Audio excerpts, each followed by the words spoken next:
कच्चे आम का फ्रिज और कूलर। गांव का नाम था भदेसपुर, जहां हर साल मई जून की गर्मी किसी युद्ध से कम नहीं लगती थी। सूरज ऐसा जलता जैसे आसमान से अंगारे गिर रहे हों। कुएं सूख चुके थे, नहर की मिट्टी फट रही थी और गांव वाले पंखे के नीचे बैठकर पसीना बहा रहे थे। शांति देवी दिन भर बड़बड़ाती रहती, ना कूलर है ना फ्रिज, बहुएं भी अब तो खाटी घी के जैसी नहीं रही।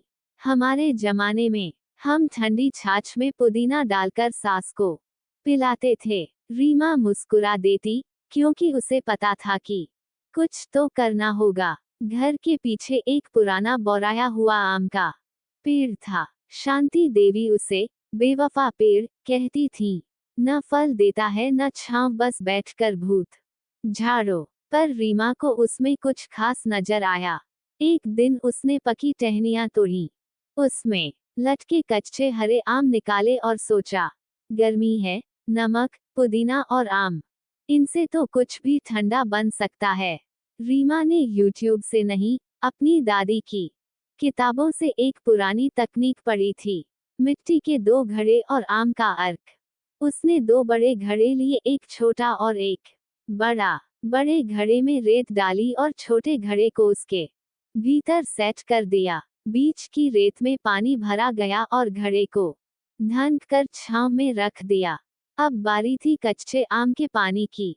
रीमा ने आम को उबालकर, उसे छानकर उसमें पुदीना, काला नमक, सौंफ और थोड़ी सी मिश्री मिलाकर एक अर्क बनाया।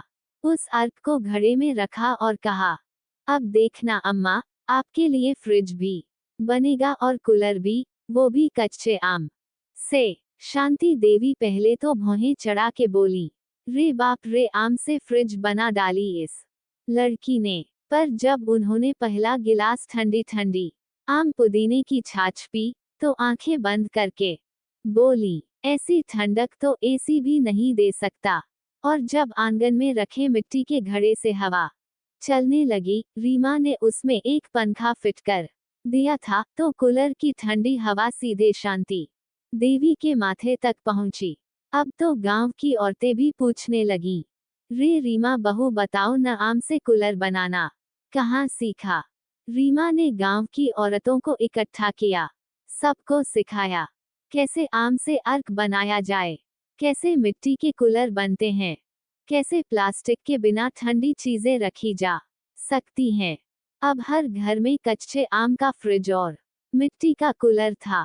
शांति देवी ने पूरे गांव में ऐलान कर दिया, जो बहू अपने सास के लिए कच्चे आम का कूलर नहीं बनाएगी, उसे बहू कहने का हक नहीं। एक दिन गांव का नटखट लड़का गोलू, जो हर नई चीज चुरा लेता था, रीमा के कूलर में से आम का रस चुराते पकड़ा गया। जब उसे पंचायत में लाया गया तो रीमा बोली, इसको सजा मत दो, इसे मेरा शिष्य बना दो।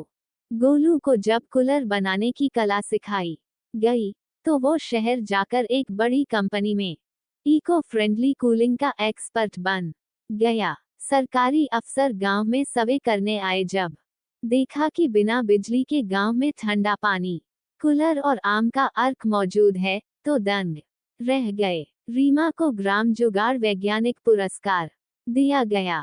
शांति देवी ने कहा, मेरे लिए बहू वो नहीं जो सज धज कर बैठ, बहू वो है जो आम से ठंडक, प्यार से सेवा और मिट्टी से चमत्कार कर दे। गर्मी हो तो एसी नहीं, जुगाड़ और आम चाहिए। संस्कृति में विज्ञान मिल जाए तो गांव भी शहर से आगे निकल सकता है।